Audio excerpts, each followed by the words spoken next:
Assalamualaikum warahmatullahi wabarakatuh. Selamat pagi anak-anak, jumpa lagi dengan Bu Dina.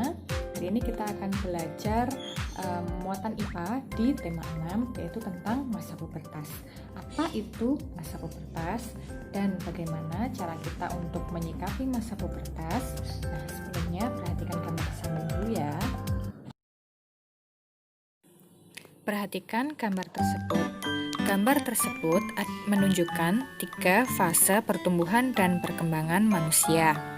Gambar pertama menunjukkan masa anak-anak, biasanya dimulai dari usia 5-9 tahun. Lalu yang kedua adalah masa remaja atau pubertas. Biasanya untuk perempuan dimulai dari usia 8-13 tahun, sedangkan untuk laki-laki dimulai dari usia 10-15 tahun. Lalu yang terakhir adalah masa dewasa, yaitu masa setelah kita remaja dan masa peralihan sebelum menjadi masa tua.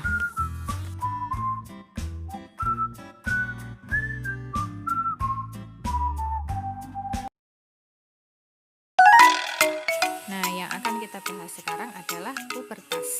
Pubertas adalah masa peralihan dari anak-anak menuju dewasa. Pada masa ini terjadi perubahan fisik, psikis, dan fungsi organ reproduksi. Selanjutnya, bagaimana ciri-ciri yang terjadi pada masa pubertas?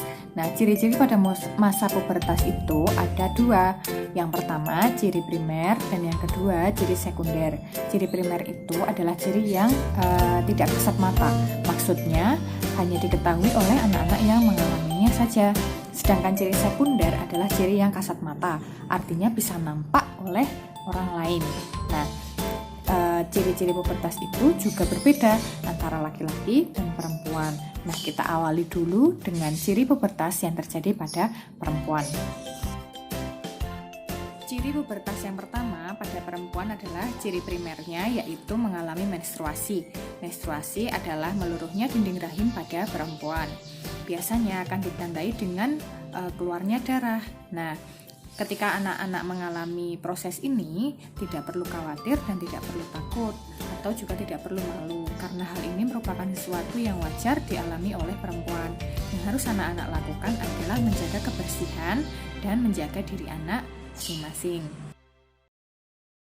Ciri selanjutnya adalah ciri pubertas sekunder pada perempuan. Berikutnya adalah payudara dan panggul menjadi besar. Lalu yang ketiga ada suaranya semakin melengking. Kemudian yang keempat, tumbuh rambut atau bulu-bulu halus di beberapa area tertentu.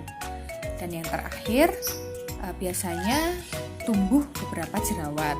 Karena kadar minyak kita lebih aktif di masa pubertas, biasanya akan tumbuh beberapa jerawat di wajah. Selanjutnya adalah ciri pubertas pada anak laki-laki. Diawali dengan ciri primernya dulu, yaitu mengalami mimpi basah.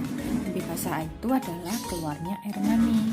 Sama seperti anak perempuan, anak laki-laki juga harus menjaga kebersihannya, menjaga dirinya, karena ini menandakan bahwa organ reproduksinya juga sudah mulai bekerja. Nah, jika anak-anak mengalami mimpi basah, setelah itu segera lakukan mandi besar ya.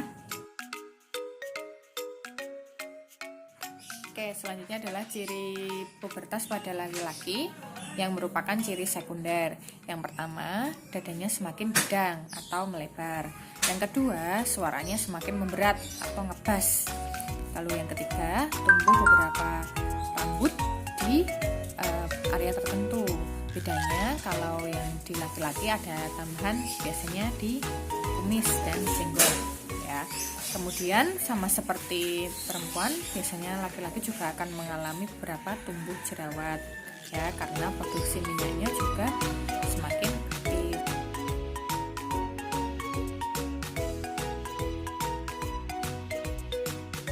Selanjutnya kita akan membahas tentang bagaimana cara kita bertindak atau menyikapi masa pubertas. Yang pertama, kita harus mandi minimal 2 kali sehari. Mengapa harus 2 kali sehari?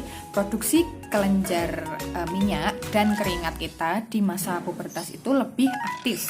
Jika kita mandi kurang dari 2 kali sehari, akan menyebabkan tubuh kita bau karena banyaknya keringat dan minyak yang menempel di tubuh kita.